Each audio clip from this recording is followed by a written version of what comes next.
This video is brought to you by OddsJam.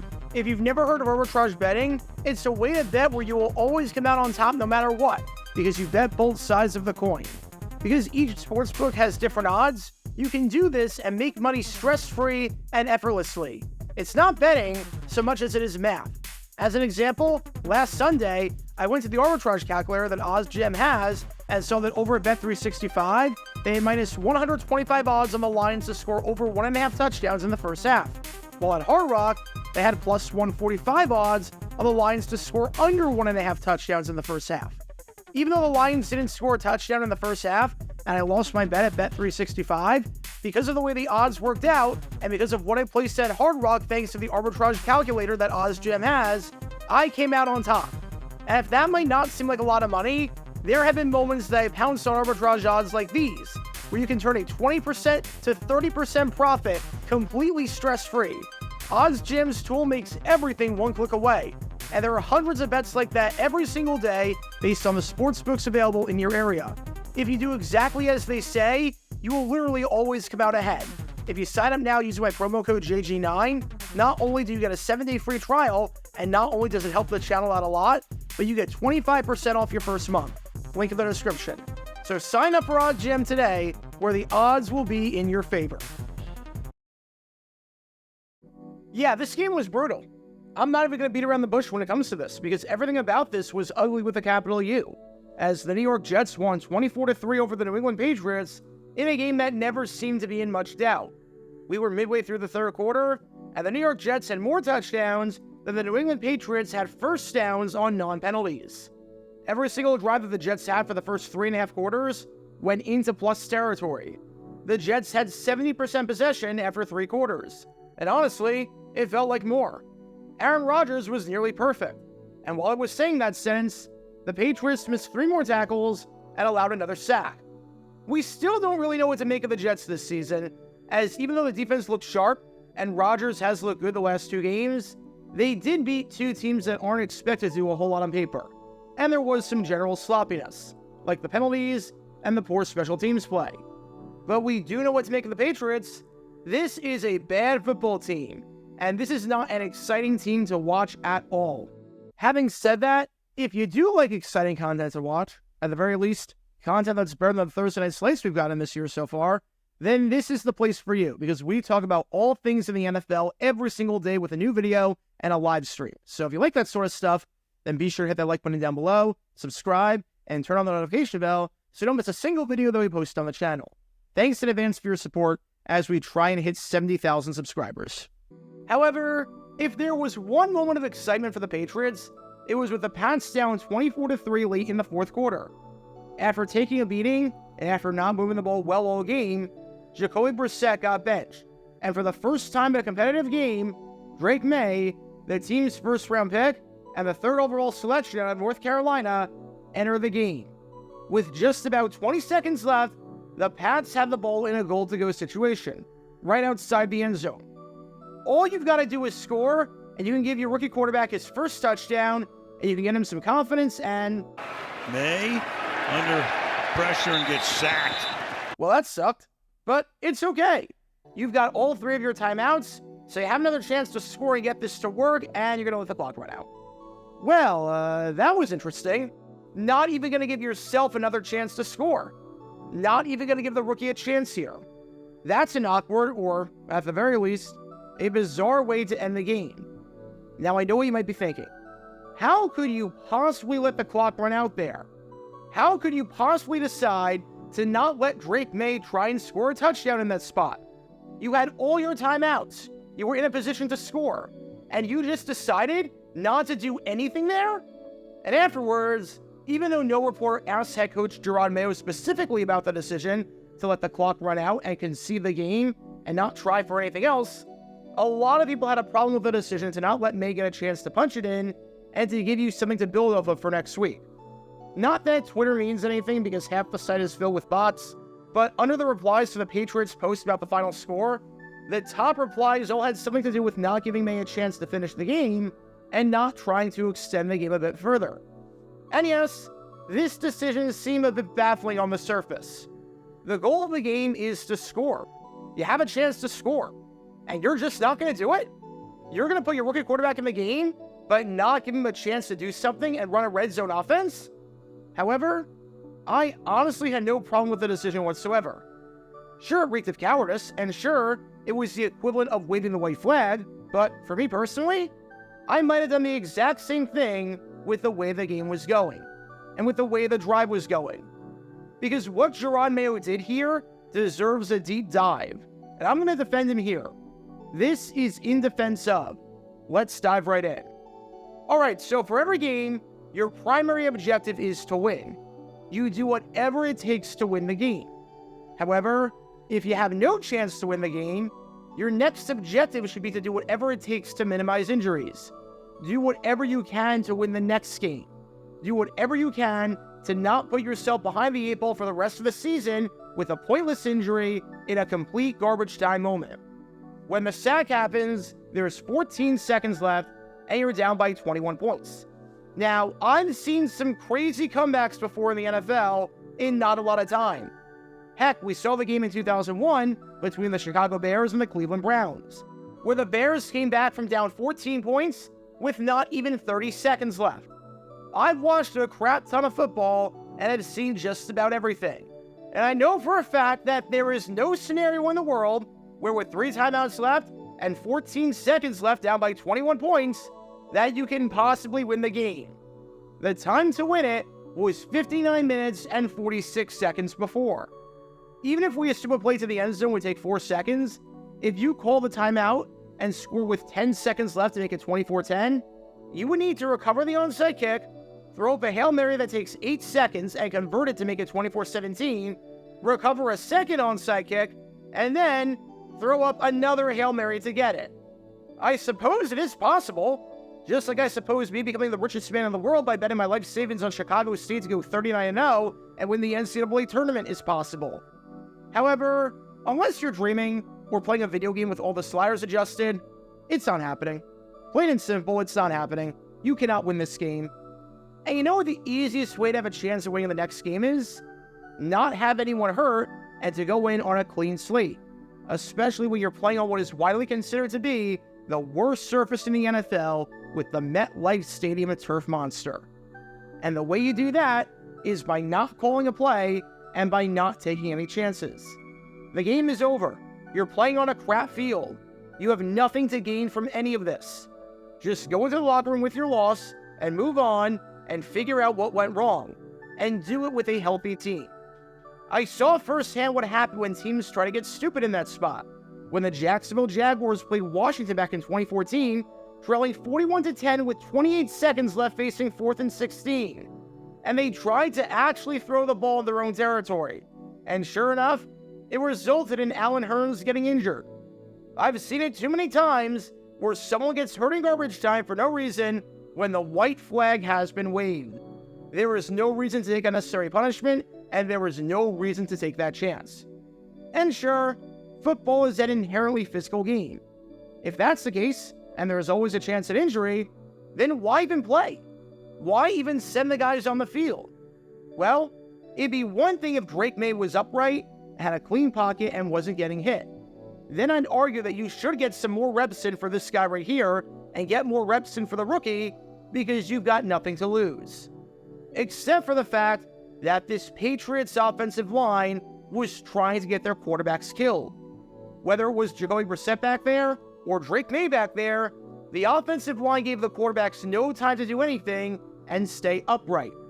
With the Jets backups in there, and with the Jets playing soft, they still found a way to get 2 sacks on Drake May on that drive, and May got hit another 2 times. Combine that with the 6 sacks that they got on Jacoby Brissett, and this offensive line was in shambles. Sure, you can try a touchdown to the end zone to make it 24-10, and lose by 14 instead of losing by 21, when the points tiebreaker means nothing. Or, you can have your quarterback get hurt in his rookie season when he goes to the ground yet again on the worst field in football. Gee, the risk-reward scenario there surely sounds promising. In both scenarios, you lose the game. But in one scenario, you actually ensure that the future of your franchise stays healthy. If this offensive line was like the '88 Dolphins, where Dan Marino never got sacked, that's a different story. But this collection of human turnstiles? Nope. This was the right move. The game was lost. You tried to get a touchdown. It didn't work, and your quarterback took a shot in the process. So you move on and try another day. No reason to risk the future when the present is decided. So, yeah, I had no problem with this decision whatsoever. And after the game, Mayo spoke on the decision to play May in the first place, even though it didn't exactly work out in the end. And this is what he had to say about the final 4 minutes. Take a listen. What happened to the decision to put Drake in at the end there? I just thought it was an opportunity, a good opportunity for him to go out there with the ones and put a few drives together. And yeah, I completely agree. The game was over. Brissett was taking a beating and wasn't moving the ball. It was a chance to get May into the game and play against the backup defense and get some live reps. And wait, what was that? What did you say? Go back a second. I just thought it was an opportunity, a good opportunity for him to go out there with the ones and put a few drives together. Did I just hear that right? I just want to make sure my ears aren't fooling me. One more time. Just one more time. Say that again. And put a few drives together. A couple of drives. You put Drake May in the game and did that so you could see him for a couple of drives. A couple of drives. I'm sorry. What? Screw it. Welcome to Dumb Decisions. Before I break down what happened here, this whole series is about yada yada yada. Jerod Mayo, what the actual heck are you doing? I wanted to defend you, man. I really did. Waving the white flag in this spot was the right call. But your justification makes no sense and doesn't align with what you were trying to do. I think we need a new definition of a dumb decision. It's not just something that looks bad without any hindsight whatsoever, but it's also something that completely goes against the objective of what the coach is trying to do. It's like if I say that I want to buy a boat so I can throw a bunch of parties at sea. And that sounds like a good idea since I have the money, and that's not inherently a dumb decision. And then I use the boat a grand total of 0 times with people and don't ever invite anyone out there. That's dumb. If I buy the most expensive car on the lot so I have a good method of transportation, and that sounds like a good idea since my last car was getting up there in miles, that's not inherently a dumb decision. But then I use public transportation everywhere and never take the car out of my garage. That's dumb. And this is one of those moments. It's like the Bob Holloway onside kick decision in the Cardinals-Chargers Monday night game from 1971, which you can learn more about by clicking the card in the upper right corner, where I had no problem with the decision on paper, and I totally understood it. And then the coach opened up his mouth and explained the decision, and he lost me. He completely lost me. You put Drake May in the game with 4 minutes left, and you expected to get a couple of drives out of him? A couple of drives? Okay then, let's play along. Most people refer to a couple as a number slightly bigger than 2. If I say I'll be out in a couple of minutes, that's usually not going to mean 2 minutes. However, let's assume for Mayo's sake that we're going to go with the dictionary definition and we're playing it strictly by the book, and we're going to say that a couple means 2. How the heck were you going to get 2 drives in 4 minutes?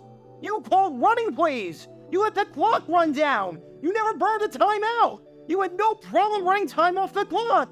And even if you went quick and went with tempo, the Jets were just going to run out the clock if they got it back. And based on how they ran the ball all day, and based on your lack of urgency, and your desire to just get the game over with, you weren't going to get it back anyways. You seriously decided to give Drake May a couple of drives, and yet you put him in with 4 minutes to go in a spot where he couldn't even so much as complete 1 drive? You said the goal was to give May as many reps as possible and give him a couple of drives, and yet, when presented with the opportunity to finish a drive down in the red zone, you don't let him do it? I can't believe no reporter pressed him on this or followed anything up with this statement. They just allowed Mayo to say that without challenging it. Play a couple of drives, and you don't even let him finish 1. Play a couple of drives, and you wave the white flag in the middle of it. Play a couple of drives, and you try and churn as much time off the clock as possible. What are we honestly doing here? Seriously, what is this? I already had my gripes with Mayo and some of the stuff he did during the preseason, But this is a whole new level of stupid. My head hurts trying to process the decision, because the coach's intent didn't align with his actions whatsoever. It's like if your intent is to be a good person, and the first thing you do is throw a grenade at a home and light it on fire. It's like if your intent is to be rich, and the first thing you do is take all your money and dump it in the river. If your intent is to play Drake May for a couple of drives, and this is how you go about that strategy, where you don't even give him the chance or the opportunity to finish one, I don't know what to tell you, man. I just don't know what to tell you.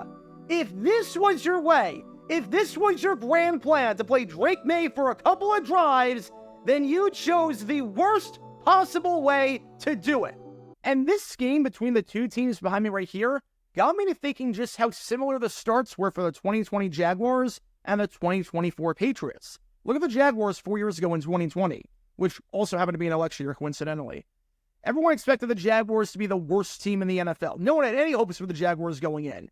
Then they win their first game of the season against the Colts. No one saw that coming, and people were like, oh, wait a second, holy crap, this team might be good. Then they play the Titans in week 2, and they lose a nail-biter, losing on a last-second field goal. And everyone was like, okay, you know what? 1-1, the team might not be as bad as we think. All they got to do is show up on Thursday night against an AFC East opponent, and we're fine. Then, Thursday night comes along in week 3, they crap themselves against the Miami Dolphins, they look anemic and look absolutely terrible in every phase of the game, and everyone's like, oh yeah, no, this team actually sucks. Look at the Patriots now.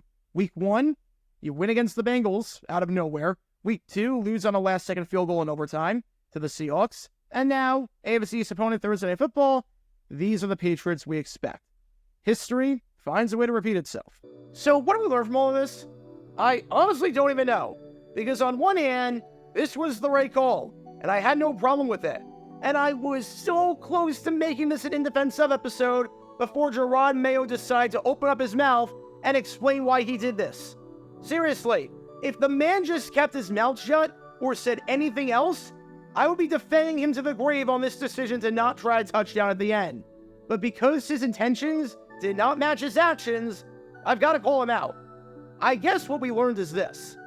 If you're dumb enough to expect multiple drives in a 4-minute stretch, when you're trying your best to run out the clock, when you show no urgency or desire to win, and when you're not even going to give your team a chance to finish the first drive that they're on despite it being successful, then you might not be fit to be a head coach, because you have no idea how to properly evaluate a game situation.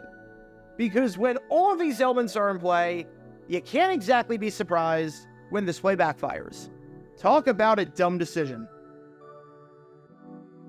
Be sure to like and subscribe if you have not done so already, as it helps the channel out a lot, and check out my other channels, JG8 for the history of college football, JG7 for the history of baseball, and JG9 News, where we talk about all things happening in the NFL. Join me every Wednesday night at 8 p.m. Eastern, where we'll play live NFL trivia for cash prizes. And make sure to join me live, as we're on stream just about every single day. And thanks to all our Patreon members and our YouTube members for helping out the channel. See how you become a member and show your support financially in the description down below.